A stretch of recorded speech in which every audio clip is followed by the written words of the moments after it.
নমস্কার বন্ধুরা, আজকে আবার একটা নতুন রেসিপি আপনাদের সাথে শেয়ার করব। সেটা হচ্ছে তিন কাটা মাছের চচ্চড়ি। এই তিন কাটা মাছের চচ্চড়িটা কিন্তু খেতে দারুণ টেস্ট হয়।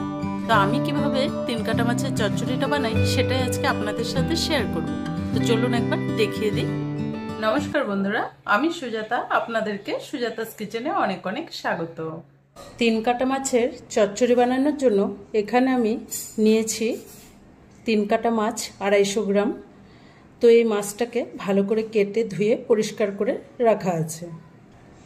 নিয়েছি সাথে কিছুটা সবজি, এর মধ্যে আছে একটা বড় সাইজের আলু ভালো করে কুচিয়ে রাখা, আছে কিছুটা বেগুন, এখানে আছে একটা পেঁয়াজ কোচানো, একটা টমেটো কোচানো, 5-6টা কাঁচা লঙ্কা ভালো করে ফাটিয়ে রাখা আছে, আছে কিছুটা ধনেপাতা কুচি।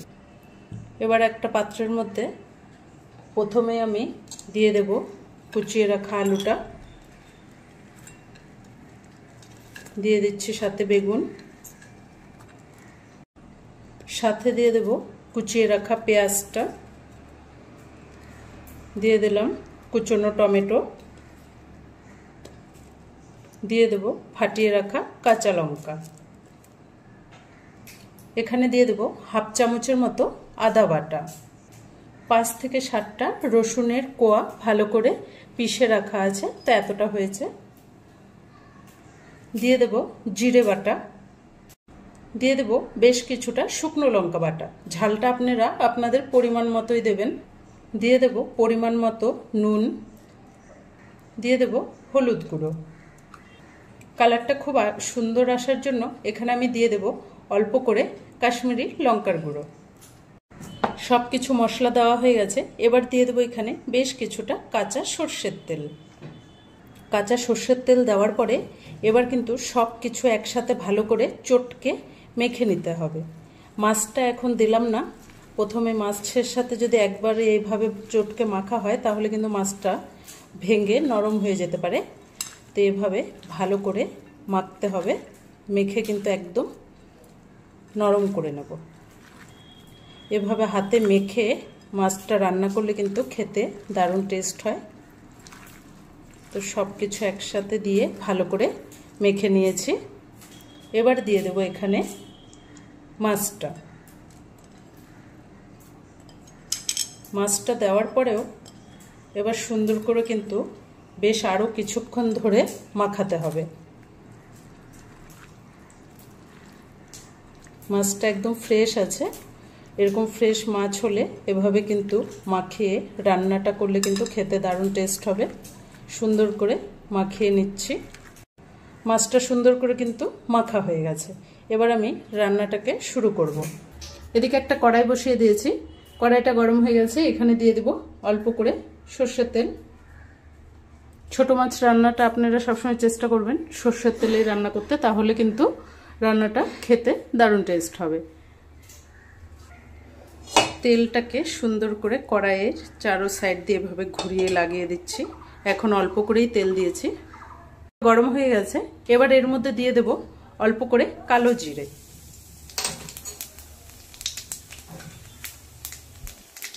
কালো জিরেটা দেওয়ার পরে এখানে দিয়ে দেব অল্প করে কুচিয়ে রাখা পেঁয়াজ। মাখতে পেঁয়াজটা দিয়েছিলাম, তার জন্য এখানে কিন্তু একদম অল্প সামান্য পেঁয়াজ দিলাম। পেঁয়াজ আর কালো জিরাটা তেলে দিলে এটার কিন্তু একটা সুন্দর ফ্লেভার বের হবে, সেই কারণেই এখানে কালো জিরে আর পেঁয়াজটা কিন্তু একটু ফোড়নে দিলাম। তো ফোড়নটাকে একটু ভেজে নেব, 1 মিনিটের মতো নেড়ে নিলেই হবে।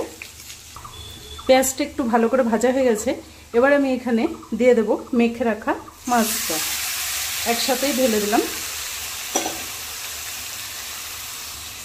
মাছটা দিয়ে একটু নেড়ে দিতে হবে সাথে সাথে।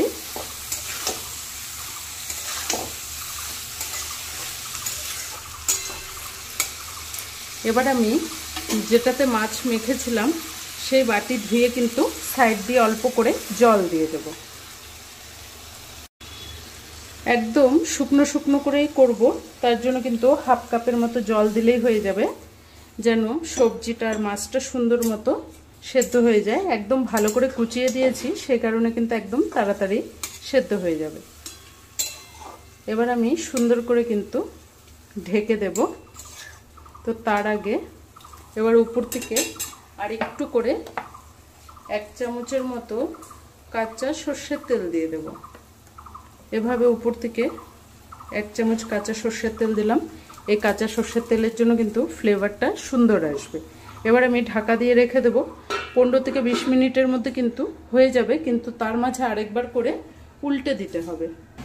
10 মিনিট ঢাকা দিয়ে রেখেছিলাম, তো সুন্দর মতো কিন্তু আধাটা হয়েই এসেছে। ছোট মাছ কিন্তু হতে বেশি টাইম লাগে না, একটু হালকা এভাবে কিন্তু নেড়ে দিতে হবে। কালারটা দেখুন কতটা সুন্দর এসেছে। এভাবেই আরও 5-7 মিনিট কিন্তু ঢেকে রাখতে হবে। আলুটাও সেদ্ধ হয়ে আসছে। এবার আবার একটু ঢেকে রেখে দেব 5-7 মিনিটের জন্য।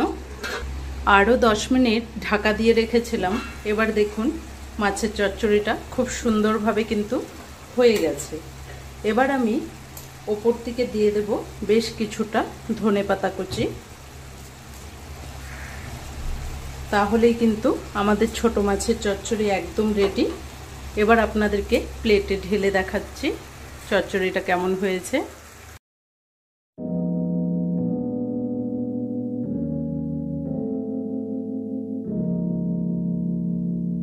তো আজকে আমার এই 3 কাটা মাছের হাতে মাখা চচ্চড়িটি আপনাদের কেমন লেগেছে কমেন্ট করে অবশ্যই জানাবেন। যদি ভালো লাগে চ্যানেলটাকে একটা লাইক দিয়ে অনেক অনেক শেয়ার করে দেবেন। ধন্যবাদ।